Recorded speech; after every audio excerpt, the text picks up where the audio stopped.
15:05 first half.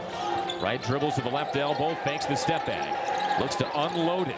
Lobs over the top to Banks. In deep, turns and dunks it down again with two hands. So, James, we're here inside your guys' team lounge. We've got the pool table behind you, the ping pong table over here. You got a particular game that you're drawn to inside here? Man, it's what you actually can see. You know, we got the TV in the background. Whenever we have time in between practices, we do a lot of two-a-days. We got a lot of lifts at, peculiar times. So we come in here, we get the Xbox going. I beat these guys in 2K, FIFA, whatever. They say you always remember your first game. Yours is going to be extra special here because you found out at about 1 o'clock that day that you were eligible, boarded a flight a couple of hours later, and then you were in uniform and you came off the bench against Tennessee. When you reported to the scores table, where was your head at? My head was on one thing, win. I believe at that time we were down.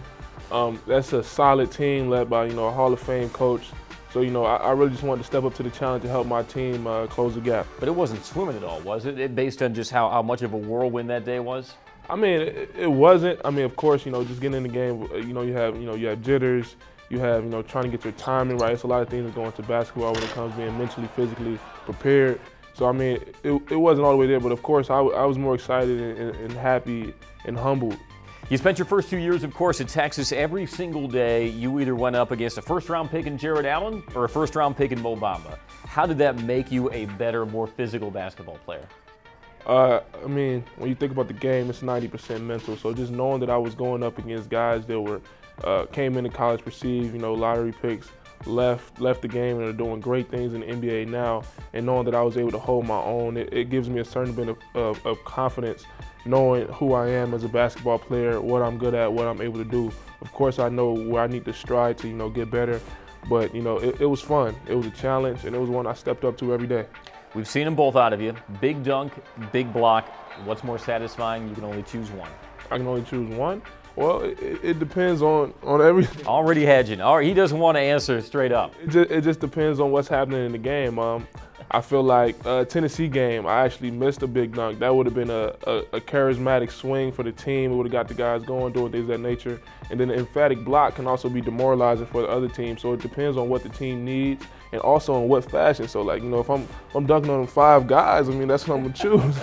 If I'm going up and I'm grabbing somebody's stuff like this, So it just depends. That's a very well thought out answer. I like that. Now, here we are over the holidays, and you're back here. You grew up in Decatur, Georgia.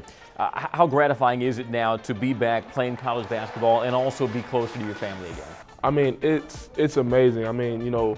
A lot of times you think that, when you're humbled by something that, something bad is happening.